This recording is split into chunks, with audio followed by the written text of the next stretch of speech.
Saya Indriani S.Farm MSI. Saya merupakan dosen tetap dari program studi D3 Farmasi Akademi Farmasi YARSI Pontianak dengan nomor induk dosen nasional 1109079001. Pada kesempatan ini, saya ingin menyampaikan pernyataan diri dosen dalam unjuk kerja Tridharma Perguruan Tinggi yang diselenggarakan oleh Kementerian Pendidikan Tinggi, Sains dan Teknologi Republik Indonesia di bidang pengajaran, di mana video ini dibuat sebagai salah satu persyaratan dalam proses sertifikasi dosen tahun 2025. Pada video kali ini, saya akan menjelaskan terkait salah satu mata kuliah yang saya ampu, yaitu Praktikum Farmakologi 2, di mana pada praktikum ini memiliki kode FA403P dengan jumlah SKS sebanyak 1. Mata kuliah ini merupakan mata kuliah wajib yang akan dilaksanakan oleh mahasiswa semester 4 dengan jumlah pertemuan sebanyak 16 dan setiap pertemuannya akan berlangsung selama 3 jam per kelas. Kemudian praktikum ini tentu saja saya sebagai koordinator dibantu oleh anggota tim praktikum yaitu Ibu Apoteker Sulastri Herdanisi M.Farm. Praktikum Farmakologi 2 merupakan mata kuliah yang dimana di sini mahasiswa diharapkan dapat memiliki kemampuan untuk menguji dan menilai hasil kerja farmakologi dari obat maupun dari tanaman yang memiliki aktivitas sebagai antihiperglikemia, antihiperlipidemia, mukolitik, anti alergi, dan uji toksisitas. Setelah mengikuti kuliah, diharapkan mahasiswa atau peserta didik mampu untuk dapat menjelaskan kerja dari farmakologi obat-obatan maupun dari tanaman yang memiliki aktivitas sebagai antihiperglikemia, antihiperlipidemia, mukolitik, anti alergi, dan toksisitas. Praktikum ini dilaksanakan secara langsung atau secara tatap muka di laboratorium selama 16 kali pertemuan tersebut, di mana pada praktikum ini diharapkan mahasiswa tadi dapat menganalisis kerja farmakologi obat atau tanaman yang diduga memiliki aktivitas, kemudian diharapkan mahasiswa dapat menarik kesimpulan hasil praktikum tersebut. Setelah mahasiswa melakukan praktikum, maka selanjutnya mahasiswa diminta untuk membuat laporan akhir guna menyampaikan seluruh proses percobaan yang telah dilakukan, di mana hal tersebut dilakukan guna mendukung proses pencapaian kompetisi peserta didik. Adapun substansi kajian berdasarkan kurikulum dari Akademi Farmasi YARSI Pontianak, di mana praktikum farmakologi 2 itu akan mempraktikkan mengenai obat-obat hormon. Diantaranya saya akan mengujikan antihiperglikemia, kemudian yang kedua adalah obat-obat antihiperlipidemia, dan yang ketiga adalah obat-obat saluran pernapasan, dan di sini saya akan mengujikan aktivitas obat mukolitik. Kemudian yang keempat saya akan mengujikan antihistamin atau anti alergi, dan yang kelima saya akan melakukan uji toksisitas. Pada praktikum farmakologi 2 ini tentu saja program studi memiliki standar capaian pembelajaran lulusan yang harus dimiliki. Di antaranya terdiri dari yang namanya sikap, kemudian ada yang namanya pengetahuan, kemudian keterampilan umum dan keterampilan khusus. Adapun pada sikap, yaitu menunjukkan sikap bertanggung jawab atas pekerjaan di bidang keahliannya secara mandiri. Kemudian untuk pengetahuan, dapat menguasai pengetahuan farmakologi. Untuk keterampilan umum, dapat menyelesaikan pekerjaan berlingkup luas dengan menganalisis data serta metode yang sesuai dan dipilih dari beragam metode yang sudah maupun belum baku dan dengan menganalisis data. Kemudian untuk keterampilan khusus diharapkan mampu melakukan pengumpulan data, pengolahan data, dan menyusun laporan khusus dari kasus atau dari percobaan yang dilakukan, dan atau dari laporan kerja sesuai dengan ruang lingkup kefarmasiannya. Setelah adanya capaian pembelajaran lulusan oleh program studi, tentu saja ada capaian pembelajaran mata kuliah atau CPMK pada praktikum farmakologi 2 ini. Di antaranya yang pertama, mahasiswa mampu untuk menguji dan menilai hasil uji obat-obat hormon. Kemudian mahasiswa mampu menguji dan menilai hasil uji obat-obat antihiperlipidemia. Dan yang ketiga, mahasiswa mampu menguji dan menilai hasil uji obat-obat saluran pernapasan. Yang keempat, mahasiswa mampu menguji dan menilai hasil uji obat-obatan antihistamin atau anti alergi. Dan yang kelima, mahasiswa mampu menguji dan menilai hasil uji toksisitas obat. Adapun kemampuan akhir tiap tahapan belajar atau sub CPMK pada praktikum farmakologi 2 ini yaitu yang pertama, mahasiswa mampu menguji dan menilai kerja farmakologi dari obat yang memiliki aktivitas sebagai antihiperglikemia. Kemudian yang kedua yaitu mahasiswa mampu menguji dan menilai kerja farmakologi dari obat yang memiliki aktivitas sebagai antihiperlipidemia. Yang ketiga, mahasiswa mampu menguji dan menilai kerja farmakologi dari obat yang memiliki aktivitas sebagai mukolitik secara in vitro.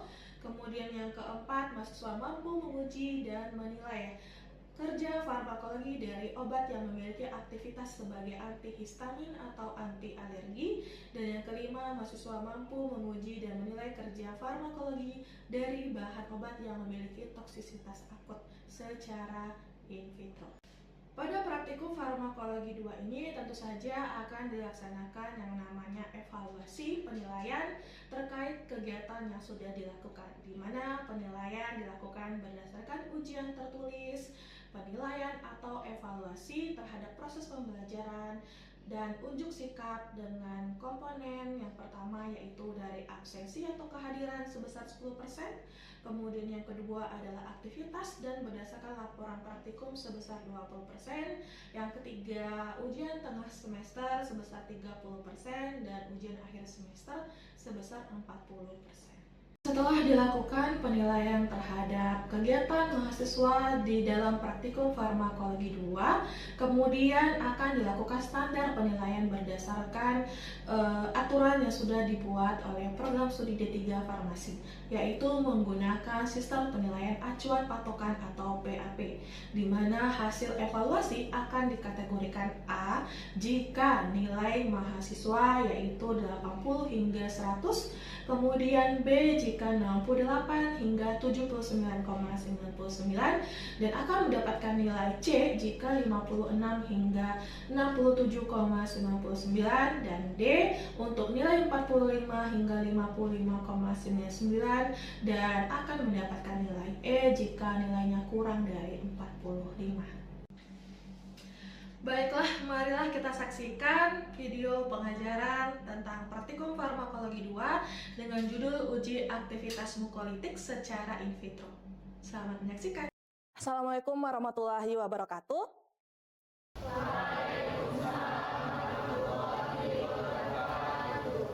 Alhamdulillahirrahmanirrahim, hari ini kita dapat melakukan praktikum farmakologi 2 ya. Saya Indireni SFMMSI sebagai koordinator pada praktikum hari ini gitu ya, akan didampingi oleh tim saya Ibu Apoteker Sulastri Herdanesi MFAM ya. Pada hari ini kita akan melakukan uji coba terkait obat-obat saluran pernapasan. Di antaranya kita akan melakukan spesifiknya pada uji aktivitas obat-obat mukolitik. Oke, sebelumnya silahkan untuk satu orang pimpin doa terlebih dahulu. Marilah sebelum kita memulai mata kuliah pada siang hari ini, kita berdoa menurut agama dan kepercayaan masing-masing. Berdoa dimulai. Berdoa selesai. Baik, saya absen dulu ya. Irma Andini, Laili Ramadea, Vincent, Hadir, Bu. Marisa Margareta Putri, hadir Bu. Milia, hadir Bu. Muhammad Adnan. Baik, hadir semua ya. Oke, pada bawa penuntun semuanya? Bawa, baik. Oh ya, untuk laporan praktikum pertemuan sebelumnya boleh dikumpulkan sekarang?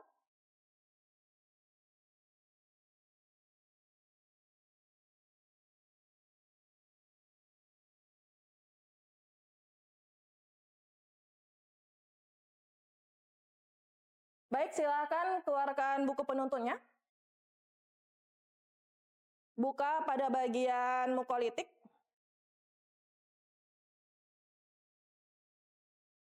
Sudah? Oke, jadi pada percobaan hari ini kita akan melakukan pengujian obat mukolitik gitu ya. Kita akan melakukan pengujian dengan menggunakan putih telur bebek. Ada yang tahu mukolitik itu apa? Izin menjawab, Bu. Mukolitik merupakan salah satu golongan obat yang digunakan untuk batuk, Bu. Oke, benar ya. Mukolitik itu merupakan obat batuk, tapi memang lebih spesifik ke obat batuk berdahak. Jadi dia prinsip kerja mekanismenya adalah dia akan memutuskan ikatan-ikatan antara dahak tersebut, sehingga dengan putusnya ikatan-ikatan tersebut, adanya refleks batuk akan memudahkan dahak untuk keluar, gitu ya. Oke, jadi untuk pengukuran atau pengujian mukolitik ini karena digunakan secara in vitro, kita akan menggunakan alat viskometer Brookfield. Oke, ini alat viskometer Brookfield-nya. Jadi sebelum melakukan pengukuran ya, sebelumnya kita bagi dulu kelompok. Kelompok pertama ya seperti biasa sebagai kelompok kontrol negatif gitu ya. Nanti akan dimasukkan dulu putih telur bebeknya ya.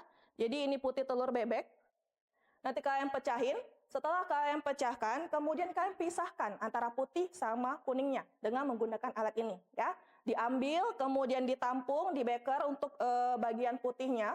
Kalau sudah kalian tampung bagian putihnya di beker, lalu kalian ukur ya. Kita akan menggunakan putih telur bebek sebanyak 100 ml. Oke. Kalau sudah, kemudian nanti dimasukkan ke dalam gelas pengukurannya.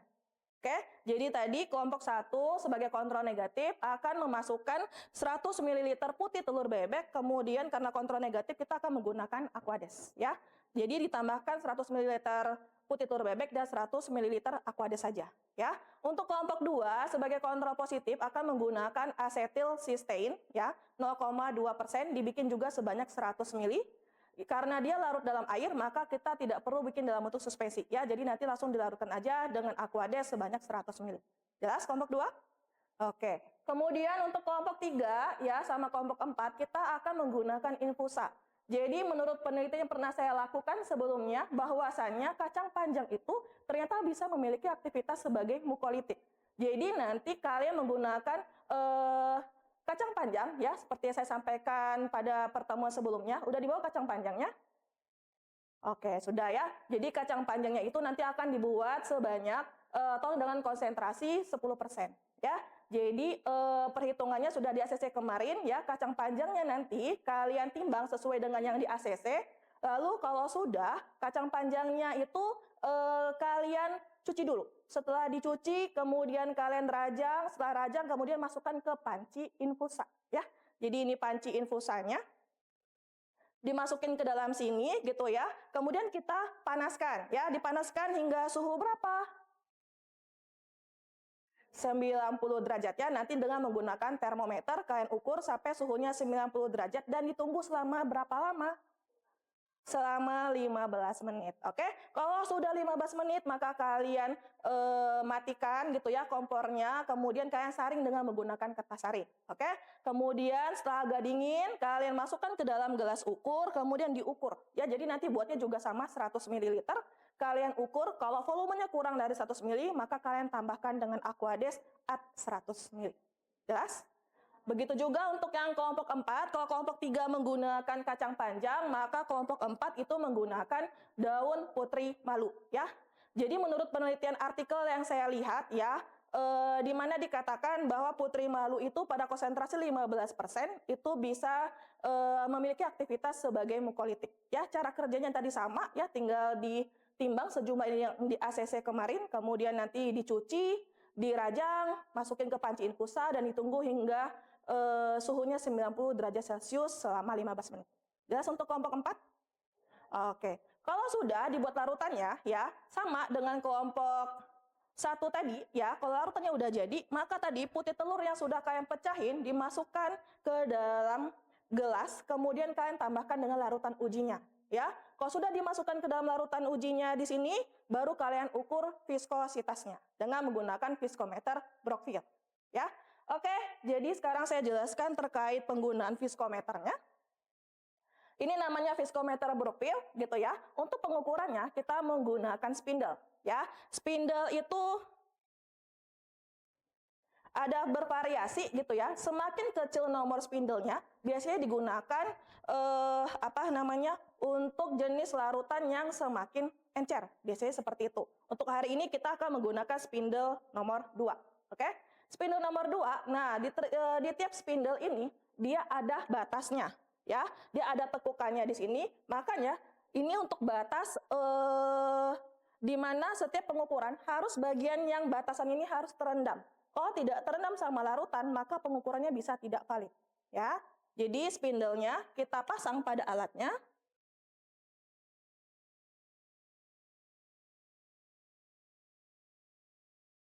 Oke, kalau kita sudah pasang, kemudian di bagian sini ada tuas untuk bisa menaikkan dan menurunkannya, ya.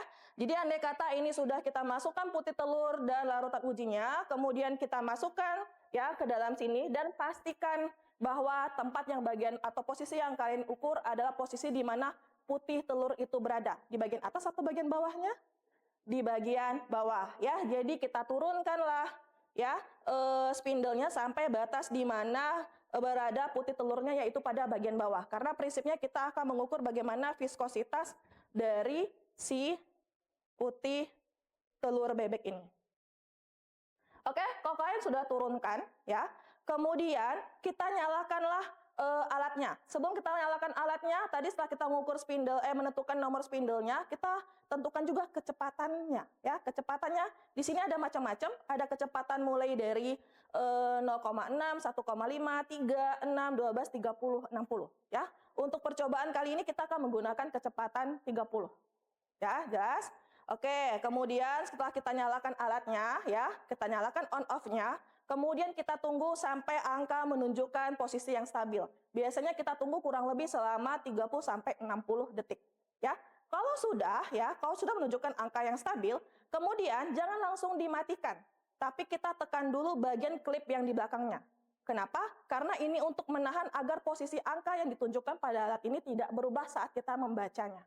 Ya, ditekan dulu pada bagian klip yang di belakang ini, kalau sudah baru kita off-kan. Barulah kalian baca gitu ya, berapa kira-kira angka yang tertera pada alat ini. Oke, kalau sudah, kemudian kita menentukan sebenarnya berapa viskositasnya, maka kita harus tahu tadi, kita menggunakan spindle nomor berapa dan kecepatan berapa. Karena kita harus kalikan dengan faktor pengalinya yang tertera pada alat ini. Oke, di sini faktor pengalinya dengan spindle nomor 2 dan kecepatannya 30, maka faktor pengalinya adalah 10. Jadi, berapapun angka yang tertera pada alat ini, kemudian dikalikan 10. Itulah viskositas yang dihasilkan dari larutan uji yang kalian lakukan. Apakah sudah jelas?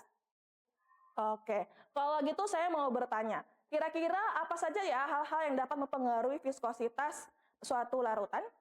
Bu, izin menjawab, salah satunya suhu. Oke, benar ya, suhu itu mempengaruhi viskositas. Kemudian ada lagi yang bisa, atau ada yang tahu? Kecepatan pengadukan juga, Bu. Kecepatan pengadukan juga mempengaruhi ya. Jadi seperti suhu ya, kalau suhu itu semakin tinggi suhunya, justru dia akan dapat mengencerkan viskositas atau kekentalan suatu larutan. Dan sebaliknya semakin dingin suhunya, itu bisa mempengaruhi atau mengentalkan viskositas suatu larutan, gitu ya. Begitu juga kecepatan pengadukan itu juga mempengaruhi, semakin cepat pengadukan, maka akan semakin cepat mengencerkan larutan tersebut, gitu ya. Baik, itu aja. Nanti ketika melakukan pengukuran, jangan lupa diukur pada menit ke 0, 15, 30, sama 60. Ya.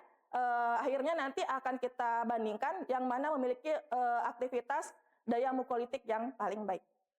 Baik, ada yang mau ditanyakan? Izin bertanya, Bu. Mengapa putih telur bebek bisa digunakan untuk mukolitik? Oke, terima kasih pertanyaannya. Jadi temannya menanyakan kenapa pakai putih telur bebek untuk pengujian viskositas atau uji mukolitik pada obat-obat mukolitik ini, gitu ya. Jadi jawabannya adalah putih telur bebek ternyata dia mengandung yang namanya mukoprotein. Ya, di mana ternyata gitu ya, mukus atau lendir yang terdapat pada tubuh manusia itu juga memiliki mukoprotein yang dinamakan musin. Nah, karena dianggap mirip tuh ceritanya ya, mukoprotein yang terdapat pada putih telur bebek dengan yang terdapat pada manusia, sehingga bisa digunakanlah si putih telur bebek ini. Selain itu, menurut percobaan sudah dilihat bahwa ternyata mukoprotein ini ketika terkena dengan larutan yang memiliki aktivitas mukolitik, dia dapat terjadi pengenceran di situ, sehingga dapat dilakukan atau digunakan untuk pengujian aktivitas mukolitik. Sudah jelas? Baik, terima kasih. silahkan dilakukan percobaan seperti saya jelaskan tadi. Oke, jadi silahkan untuk kelompok kontrol negatif dimasukkan dulu putih telur bebeknya ke dalam gelas. Ayo.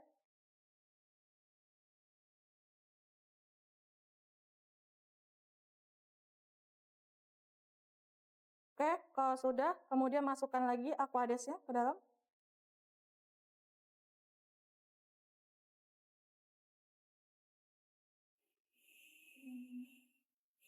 Oke, sudah. Jadi di sini akan ada 2 lapisan ya. Lapis yang di bawah itu untuk lapisan putih telur bebeknya, dan di atas adalah larutan ujinya seperti itu. Nah, silakan masukkan ke sini, dinaikkan dulu alatnya. Ya.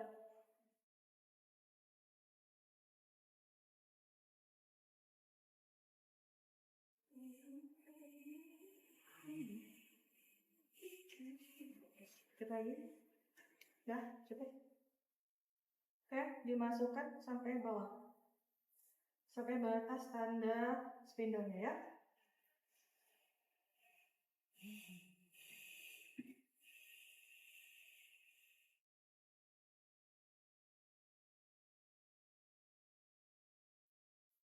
Sudah? Oke, kalau sudah di-on-kan, dihidupkan.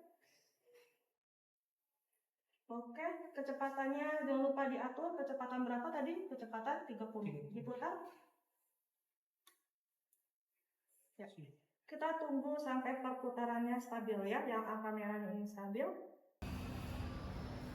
Sudah kurang lebih 30 detik ya, sudah stabil. Silahkan ditekan dulu klip yang di bagian belakang.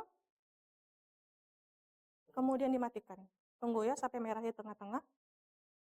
Ya, silahkan dibaca kurang lebih ini berapa viskositasnya. Tiap garis itu menandakan angka 1. Kalau yang panjang, kalau yang pendek itu 0,5. Maka viskositasnya berapa di situ? Angka berapa? 1 ya? 1 lebih dikit itu, antara 1 sampai 1,5, berarti kita anggap itu 1,2 ya. Dan kalau sudah dilepaskan, boleh?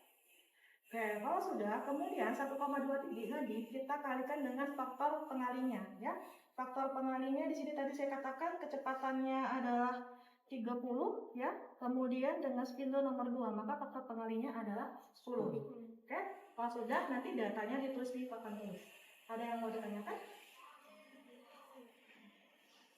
Tidak ada? Oke, kalau tidak ada, silakan duduk kembali. Diambil larutan ujinya. Silakan. Nanti di menit ke-15 berikutnya pengukuran kembali ya.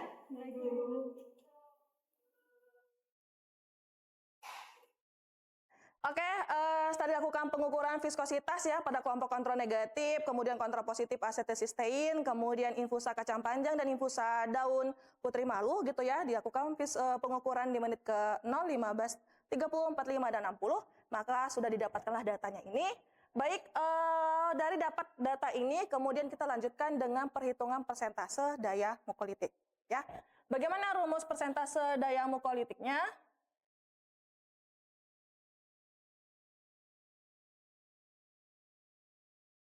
100 dikurang viskositas sampel Dibagi viskositas kontrol negatif.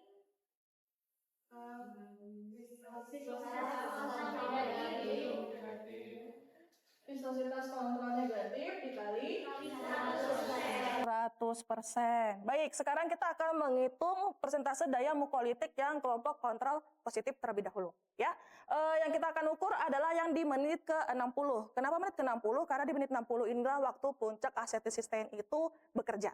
Oke, jadi di menit ke-60 kita lihat angkanya 5 ya. Jadi ini persentase daya mukolitik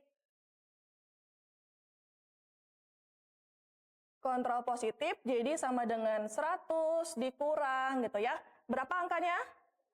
5 dibagi dengan viskositas kontrol negatif di menit ke-60, 9. Kemudian kita kalikan 100% ya. Jadi 100 dikurang. Nah, 5 kali 100 500 ya. 500 dibagi 9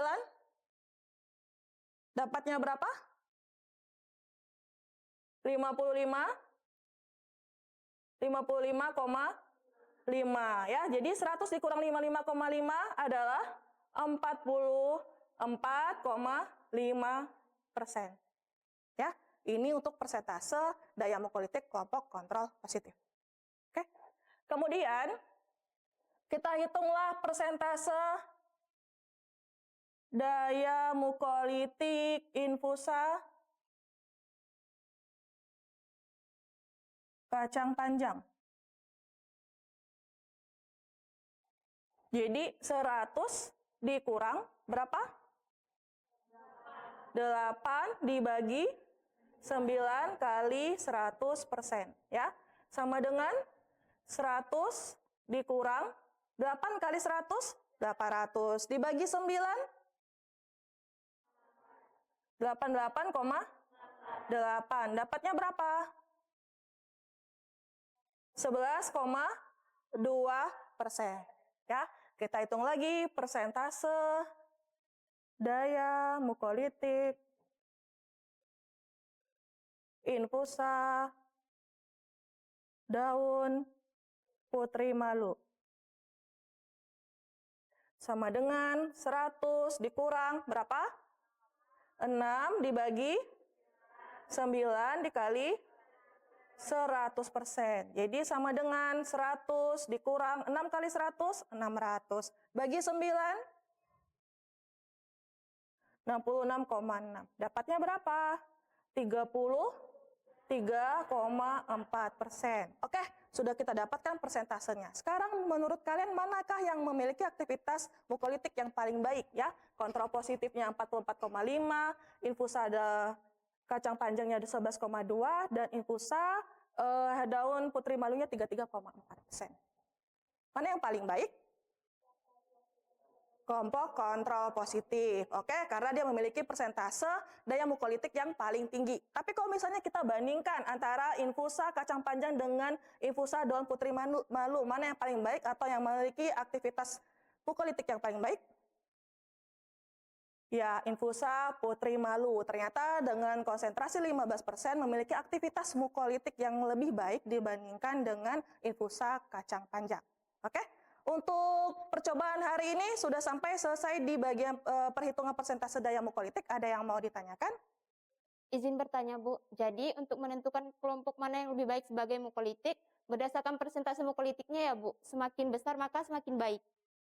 Oke, jadi untuk menentukan mana yang paling baik, tadi saya ulang lagi ya, berdasarkan persentase daya mukolitiknya yang paling tinggi. Semakin tinggi persentasenya menandakan kemampuannya sebagai mukolitik lebih baik dibandingkan dengan yang lebih rendah ya. Kita lihat dari angka persentasenya mana yang paling tinggi. Sudah paham? Paham, oke. Ada lagi yang mau ditanyakan? Silakan. Izin bertanya, Bu.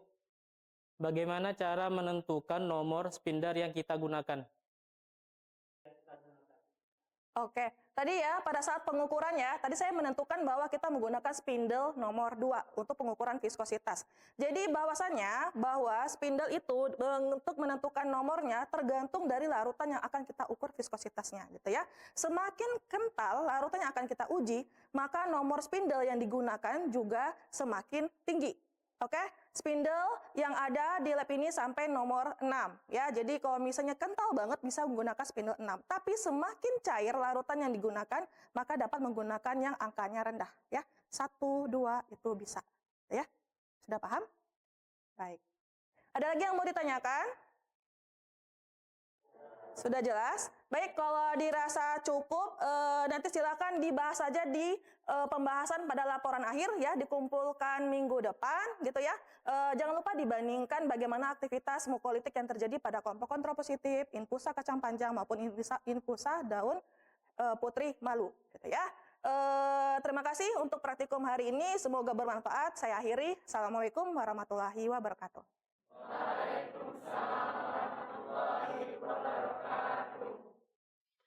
Demikian video pengajaran terkait pernyataan diri dosen dalam unjuk kerja Tridharma Perguruan Tinggi dalam bidang pengajaran.